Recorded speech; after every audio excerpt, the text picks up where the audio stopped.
My name is Stephen Hao. I'm 17 years old right now, and I'll be a rising senior in high school next year. I was born in Canada and I stayed there for 3 years. And at the age of 3, we moved down to the US.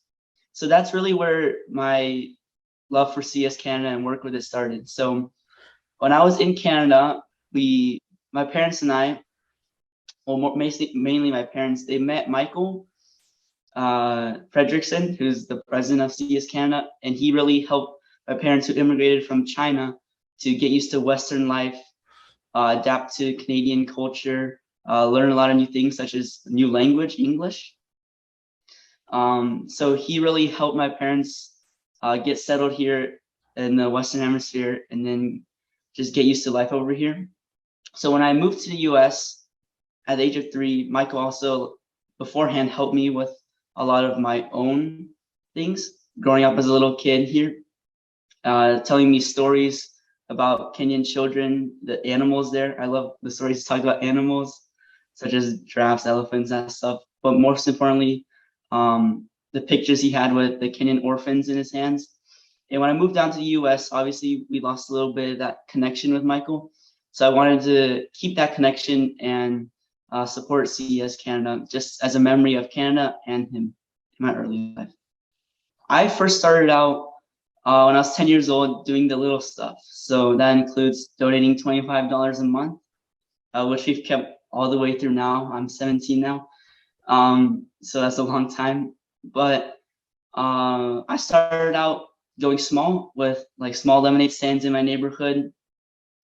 And then I shifted to a more creative solution. And that's one of my main things about fundraising, which we'll get to, I think, later. But just utilizing all your strengths and what you have in your life to make the most of every opportunity. So for me, I loved to draw when I was younger. So I partnered with Michael to help me import and send over some native Kenyan artwork from Joyce, the native artist in Kenya. And then when the paintings got over here, I would decorate it with my 10-year-old mind.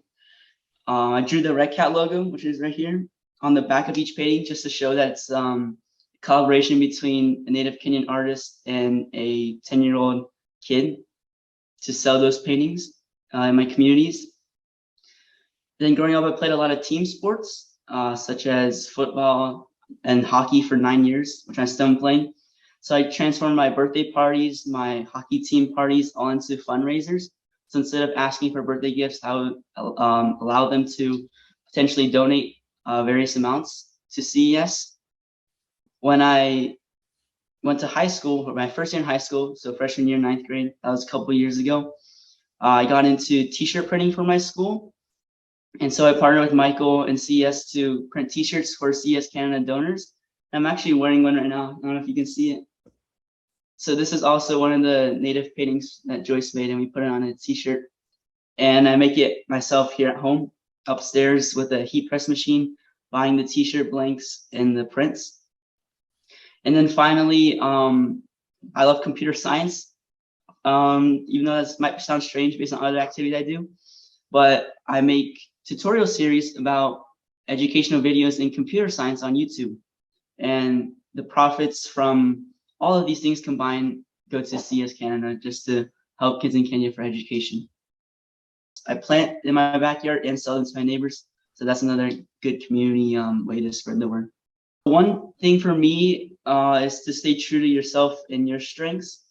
And that really has played a part for me, and any advice I'd give to other people when fundraising is, first, you need to choose from a variety of different activities.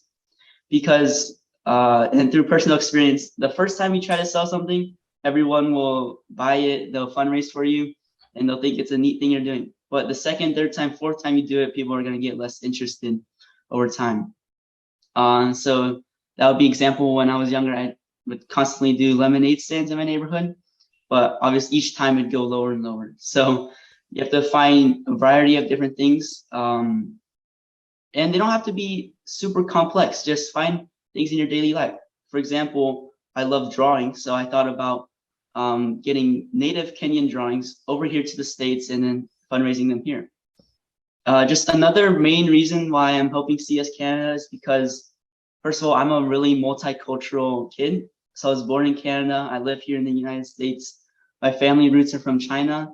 And then now learning about Kenya has allowed me to take the 5 different cultures from these countries and then elaborate them into my daily life. So just learning through Michael about the stories of the Kenyan children for education. When I was younger, learning about the animals there really got me excited. And then really connecting with CES's main mission, which is to help these smaller rural towns in Kenya that a lot of news media coverage doesn't give. So that's something that in the future I'm going to be more aware of, helping these small towns and opening up to other people who are in the world that I may not know.